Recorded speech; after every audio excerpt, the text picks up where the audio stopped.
Good morning, Mr. Thomas. Today's question is, what steps can businesses take to encourage widespread adoption of the software? Yeah, Lavanya, good morning to you also. Thank you for the question.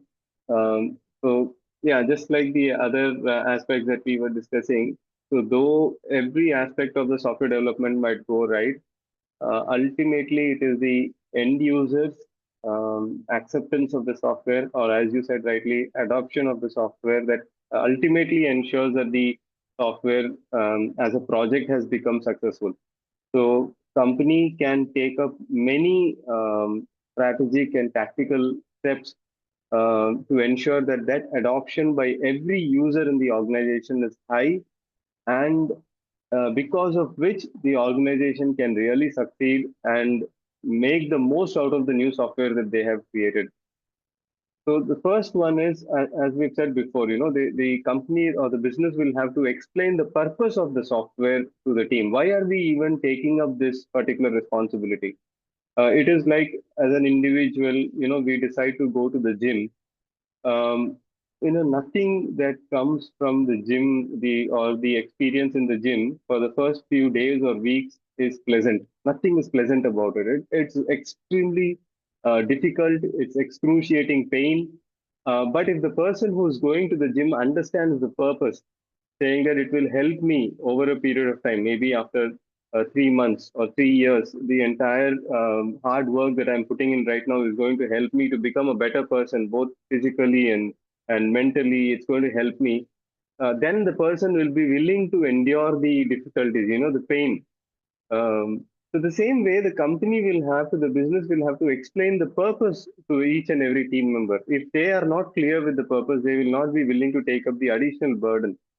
Okay, and that's the first aspect. And as they are explaining the purpose, they should also show how is this software going to help, how is it directly going to contribute to the growth of the organization and the individual's growth. See, ultimately, an individual will grow only if an organization will grow. So it cannot happen the other way around. It cannot happen that the organization is going down and down because of competition and other market conditions, and the individual keeps growing. It never happens like that. Both the organization and the individual have to grow together. Okay, so that connection, that linkage between how the software is going to help the organization grow and how that is going to help the individual grow, that linkage has to be very clearly explained by the team, and it has to be shown to everyone. The next thing that the business can do is maintain a scorecard.